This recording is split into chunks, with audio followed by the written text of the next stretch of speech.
Lots of people, for lots of reasons, want to share their physical art in a digital way. This is part of a series of videos demystifying the digitization process, from preparing your artwork to how to light it, to how to process it and export the image in post-production. We're going to talk in this video about the camera and the moment the picture is taken. And it's easy to get going. We'll go over how to take the perfect picture on a fancy camera and also how to get as close as possible with a simpler camera or a camera phone. Now remember, taking a picture on auto or on a phone is absolutely perfect for most situations, especially if you're posting directly to social media or you're just letting a gallery know what the piece will look like when you send it in an email. If you're having the work printed in a book, or you're making high quality inkjet prints of the original to sell, and sometimes they're called giclées, then it's worth delving deeper into the photographic process. In a situation where you sell the original piece, these photos might be all you have left to remember the original artwork by. So there are three things that we want to preserve. We want to preserve colour, so we want to make sure that the whites are not too warm and not too cold. We want to make sure the yellows look like yellow and the reds look like red. We could do that in a detailed way with a color checker, but a simple white balance reading solves that problem for us. The second thing is I don't want to distort the image. I want horizontal lines to remain horizontal and vertical lines to remain vertical. So we can do that with the correct orientation of the camera.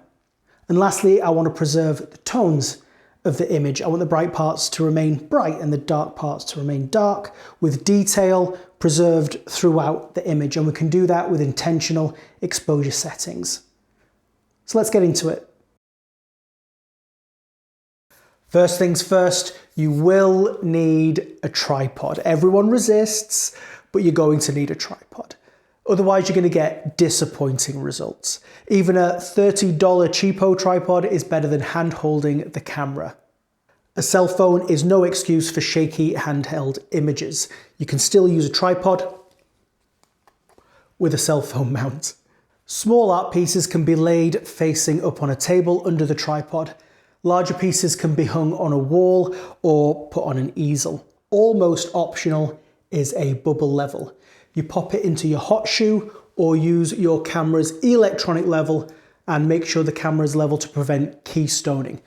That's where the lines that are supposed to be parallel, like the sides of a frame, seem to slant and converge. It's a dead giveaway that the picture was taken carelessly. The art piece needs to be perfectly vertical on a wall if you're going to use a bubble level, but don't worry if it's not. We can always try and match the angle of the front of the art with the front of the lens the best we can, and that'll keep the lines straight. If you do get some sort of perspective distortion, you can correct it in software, but if you're doing a batch of multiple pieces, I think it's better to make one correction with the camera before you start than make 20 corrections in post-production.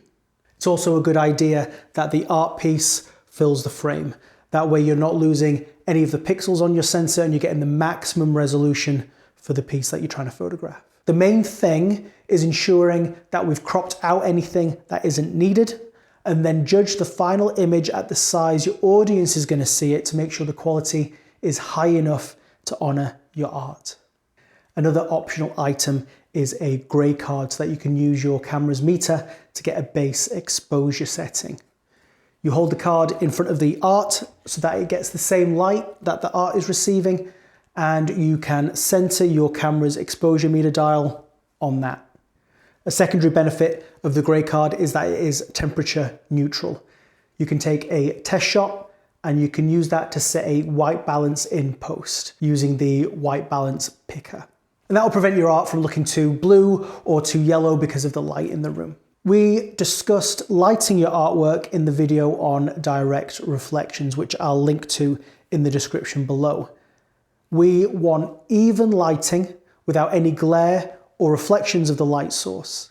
You can use natural light. You could have a constant LED light set up so that you can work after the sun goes down, and flash works as well. Flash provides more light than LED, at the same time consuming way less energy.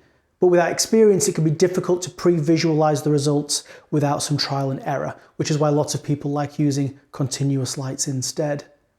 Have your lights set up before working on your camera settings. In that same video, we found that you want to use the longest lens on your camera that you can get away with for the size of your room, and that minimizes any stray reflections. On an interchangeable lens camera like a DSLR or a mirrorless camera, you really want to be longer than 50 millimeters. Somewhere in the 80 to 100 millimeter range would be a good starting point, but if you can go longer, it is advantageous because it helps get rid of those reflections in the picture. Now, on many cell phones, the regular lens and the telephoto might have different megapixel counts and therefore different image quality. I choose the best quality lens over a long focal length in this particular case.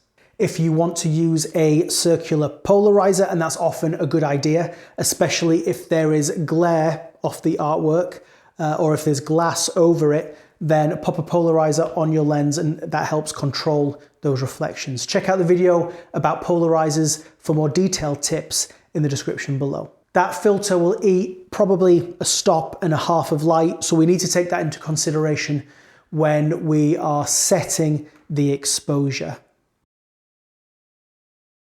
For our exposure settings, we need to make sure we keep our settings constant from image to image. Automatic focus is probably the only auto setting that isn't a problem in this situation.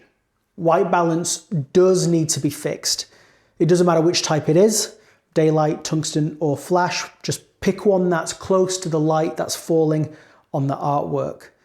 We'll take a color temperature reading from the gray card in post-production. If there's no gray card or a color checker, then we're making an educated guess anyway. We need to use manual exposure because each exposure variable has implications and we want to dictate what they are rather than have the camera choose what it thinks they ought to be. On a phone, you might have a pro mode or even a dedicated manual camera app so that you can have more control than the default camera usually allows. In some cases, especially on a phone, you'll find that changing the aperture is not an option because the aperture in the lens is fixed. There still might be settings somewhere, especially in a pro mode, where you can still set the shutter speed and the ISO values so that they stay the same from shot to shot. If you don't have a gray card for exposure, then you should just avoid really bright or really dark artwork for your first picture. Pick a piece that has medium tones and then that will determine your exposure settings. If you're in manual mode and you leave the dials alone, the settings won't change and you can swap pieces with extreme light or dark values. And that way the art looks like the artist intended it to look. You can alter the brightness in post if you want to and add another layer of interpretation, but I think for the initial picture, it should look as neutral as possible. And that's why in a lot of situations, you'll see pieces of classic art in books and they look really bright and detailed. But when you go see them in the museum, they're actually a lot darker, a lot more obscure, a lot more mysterious, just like the artist intended. Right, now we can make decisions about the settings. Let's figure out what our priorities are. Given that we're on a tripod, and might be adding flash or continuous lights to the scene, shutter speed is at the bottom of our list of priorities. It's the least critical. We could flood the open sensor with light for seconds if we wanted to, and the image would be sharp without blur because neither the camera nor the art are moving. We just need to be careful not to stomp on the floor or nudge the camera as we press the shutter button. It's wise to use a remote trigger or the 2-second timer on the camera. Lots of cameras even have phone apps that you can use as the trigger. Now I realize it sounds like shutter speed is really unimportant, but we aren't completely done with it yet and we'll come back to it later. Next, we want the cleanest image possible.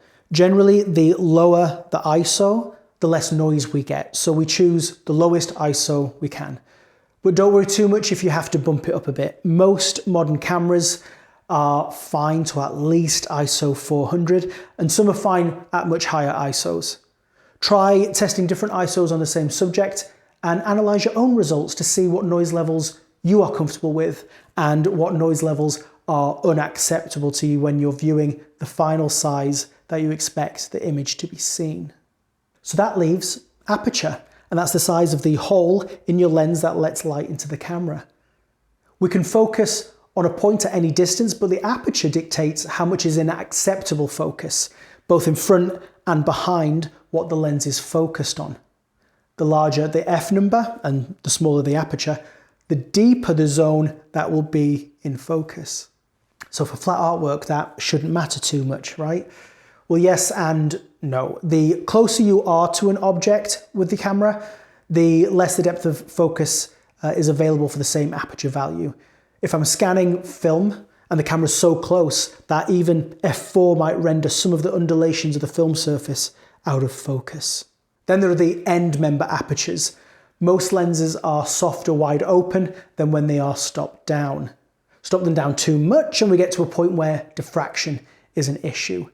We need to be as close to the sweet spot as possible, which you can find by testing your lens. But in general, just find whatever the widest aperture of your lens is and then close it down a few stops.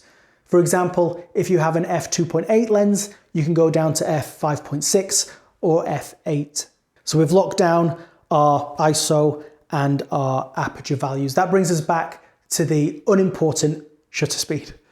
With ISO and aperture values determined, we can now use shutter speed to dial in our exposure on that grey card or on your medium toned piece of artwork. The shutter speed could be fast or very slow. It doesn't really matter because the camera's on a tripod. We are centering the needle on the camera's meter.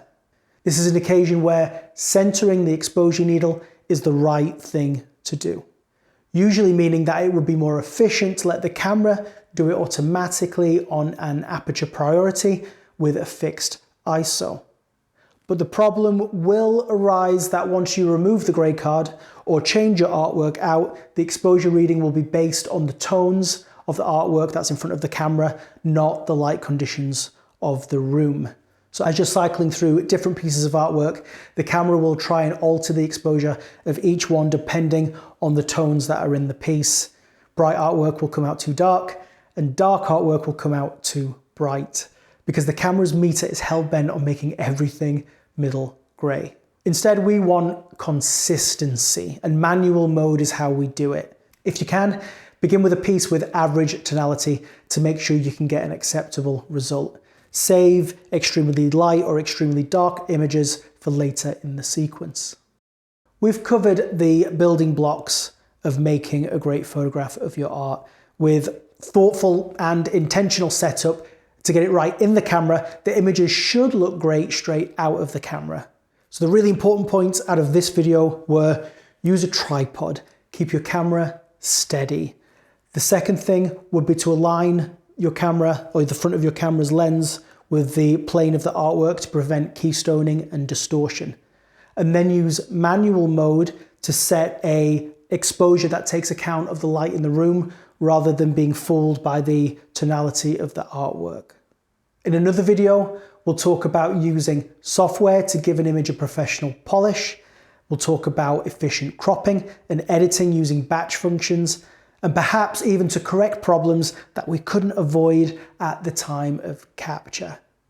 Click on the notification bell below to be the first to find out when those new videos go live. And I hope this one's been useful for you.